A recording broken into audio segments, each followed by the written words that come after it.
ಸ್ಪೀಕರ್ಗೆ ಸಂಬಂಧಪಟ್ಟ ಪ್ರಶ್ನೆ ಮಾತ್ರ ಕೇಳಿ.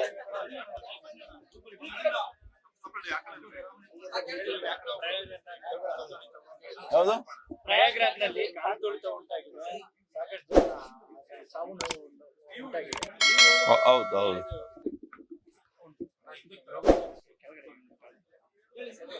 ಬಹುಶಃ ಯಾವುದೇ ಇಂತಹ ಒಂದು ಘಟನೆ ಕಾಲು ತೊಳೆದುಕೊಳ್ಳಲ್ಪಡುವಂಥದ್ದು ಮತ್ತೆ ಸಾವು ನೋವಾಗುವಂಥದ್ದು ಎಲ್ಲಿಯೂ ಕೂಡ ಆಗಬಾರ್ದು. ಅದೆಲ್ಲರಿಗೂ ಕೂಡ ನೋವಿನ ಇವತ್ತು ವಿಚಾರ.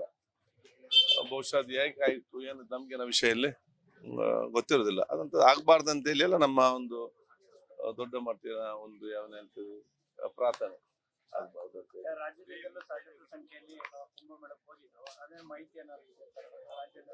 ಇಲ್ಲ, ಅದನ್ನು ನನಗೆ ಈಗ ನಾನು ಮಾಹಿತಿ ನಮ್ಮ ಸರ್ಕಾರದ ಮಾಹಿತಿ ಇರಬಹುದು ಏನಂತೇಳಿ. ಸರ್ಕಾರ ಬಹುಶಃ ಕರ್ನಾಟಕದವರಿಗೆ ಏನು ತೊಂದರೆ ಆಗದ ರೀತಿಯಲ್ಲಿ ಸರ್ಕಾರ ನೋಡಿಕೊಳ್ತಾ ಬಹುಶಃ ಖಂಡಿತವಾಗಿ ನನಗೆ ಇದೆ. ಅದು ಗೊತ್ತಿಲ್ಲ, ಅದು ಈಗ ನೀವು ಹೇಳಿದ್ದೀರಿ, ಇದರ ಬಗ್ಗೆ ನಾನು ಕೇಳ್ತೇನೆ. ವಿಜಯ ಸಾಮಂತ್ ನಾವು ವಿಸಿಟ್ ಮಾಡಿದ್ದೇವೆ. ನಮ್ಗೆ ಅಲ್ಲಿ UPS ಸ್ಪೀಕರ್ ಸತೀಶ್ ಮಹಾನ್ ಅವರು ಬಹುಶಃ ಇವತ್ತು ನಮ್ಮನ್ನು ಆಹ್ವಾನಿಸಿದ್ದಾರೆ.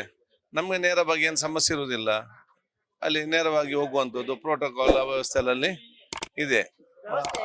ನಾವು ಹೋಗುವಾಗ ಸರಿ ಇದೆ, ನಮ್ಗೆ ಹೇಳಿದೆ ಅಲ್ಲ, ನಮ್ದು VIP-ಗಳಿಗೆ ಗವರ್ಮೆಂಟ್ ಅತಿಥಿಗಳಿಗೆ ಬೇರೆ ಒಂದು ವ್ಯವಸ್ಥೆ ಇದೆ. ಸೊ ಅಲ್ಲಿ ಅದು ಏನು ಸಮಸ್ಯೆ, ನನ್ನ ಜನಸಾಮಾನ್ಯರಲ್ಲಿ ಏನಿದೆ ಯಾವುದೇ ನಮ್ಗದು ಗೊತ್ತಾಗ್ಲಿಲ್ಲ. ಇದರಲ್ಲಿ ಏನಿದು ಕೂಡ ಇಂಥ ಘಟನೆಯಲ್ಲಿ ಕೂಡ ಆಗ್ಬಾರ್ದು ಅಂತ ಹೇಳಿ ನಾನು ಬಯಸ್ತೇನೆ. Thank you. ಲೇಟೆಸ್ಟ್ ಹಾಗೂ ಇಂಟ್ರೆಸ್ಟಿಂಗ್ ಸುದ್ದಿಗಳಿಗಾಗಿ ಬಾಸ್ ಟಿವಿ ಕನ್ನಡ ಚಾನೆಲ್ನ ಸಬ್ಸ್ಕ್ರೈಬ್ ಮಾಡಿ, ಹಾಗೆಯೇ ಬೆಲ್ ಐಕಾನ್ ಪ್ರೆಸ್ ಮಾಡಿ. ಇದರ ಜೊತೆಗೆ ಫೇಸ್ಬುಕ್, ಇನ್ಸ್ಟಾಗ್ರಾಮ್, X ನಲ್ಲೂ ಮಿಸ್ ಮಾಡದೆ ಫಾಲೋ ಮಾಡಿ.